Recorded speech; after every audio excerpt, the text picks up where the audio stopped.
നിരാശയെ തുരത്താനുള്ള മരുന്നുകൾ ഏതൊക്കെയാണെന്ന് നോക്കാം. ആദ്യമേ മനസ്സിലാക്കുക, നിരാശ ഒരു രോഗമല്ല, അതൊരു സന്ദേശമാണ്. ഓവർലോഡാണ്.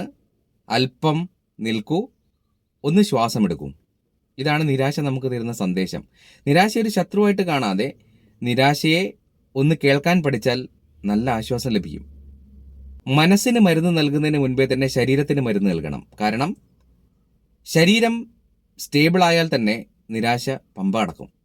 അപ്പോൾ ശരീരത്തിന് സ്റ്റെബിലിറ്റി വരുത്തുവാൻ വേണ്ടിയിട്ട് 7-8 മണിക്കൂർ കൃത്യമായിട്ട് ഉറങ്ങുക, പ്രോട്ടീൻ ചേർന്ന ഭക്ഷണങ്ങൾ ധാരാളമായിട്ട് കഴിക്കുക, 10 മിനിറ്റ് നടക്കുക.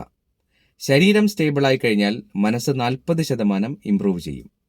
നിരാശ നമ്മളോട് പറയുന്ന ഏറ്റവും വലിയ കള്ളം ഇതിങ്ങനെ തന്നെ ആയിരിക്കും.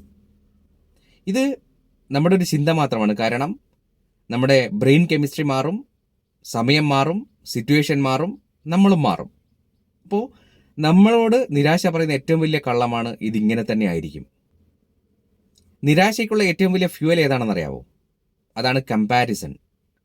സോഷ്യൽ മീഡിയയിൽ കാണുന്ന വിജയങ്ങൾ, നമ്മുടെ സമപ്രായക്കാരുമായിട്ടുള്ള നമ്മുടെ കമ്പാരിസൺ, അതായത് അവരുടെ വിജയങ്ങൾ സോഷ്യൽ മീഡിയയിൽ കൂടി ആഘോഷിക്കുമ്പോഴുണ്ടാകുന്ന മനസ്സിൻ്റെ ചിന്തകൾ, അതുപോലെ തന്നെ നമ്മുടെ ഏജ്, മറ്റുള്ളവരുടെ ജീവിതം, ഇങ്ങനെ കമ്പാരിസണാണ് നിരാശ ഉണ്ടാക്കുവാനുള്ള ഏറ്റവും വലിയ പ്രധാന ഘടകം.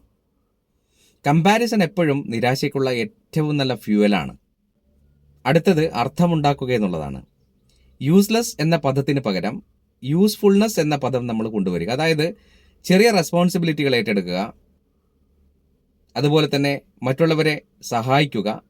ഇത്തരം പ്രവൃത്തികൾ ചെയ്യുന്നതിൽ കൂടി നമ്മൾ മീനിങ് ഉള്ളവരാണ്, അല്ലെങ്കിൽ അർത്ഥമുള്ളവരാണ് എന്ന ബോധം നമ്മുടെ മനസ്സിലുണ്ടാകും. അർത്ഥം ഉണ്ടാകുന്നു എന്ന് കാണുമ്പോൾ നമുക്ക് ഹാപ്പിനെസ് ഇല്ലെങ്കിലും ശരീരം സർവൈവ് ചെയ്തു പോയിക്കൊള്ളും. അടുത്തത് സംസാരിക്കുക. നിരാശ എന്ന് പറയുന്നത് മനസ്സിനകത്തുള്ള ഏറ്റവും വലിയ വിഷമാണ്. സംസാരം ആ വിഷത്തിനെ മെഡിസിനാക്കി മാറ്റും, മരുന്നാക്കി മാറ്റും. എന്നാൽ മൂടി വെക്കുമ്പോൾ ആ വിഷം കൂടുതൽ കൂടുതൽ വിഷമായിട്ട് മാറും. ഇനി ഏറ്റവും പ്രധാനപ്പെട്ടൊരു കാര്യം, ഈ നിരാശയിൽ നമുക്ക് മരിക്കണമെന്ന തോന്നൽ ഉണ്ടാകുന്ന സമയത്ത് ഒരു പ്രൊഫഷണൽ ഹെൽപ്പ് നമ്മൾ തേടുക. സഹായം അഭ്യർത്ഥിക്കുക എന്നുള്ളത് ഭീരുത്വമാണെന്ന് തെറ്റിദ്ധരിക്കരുത്.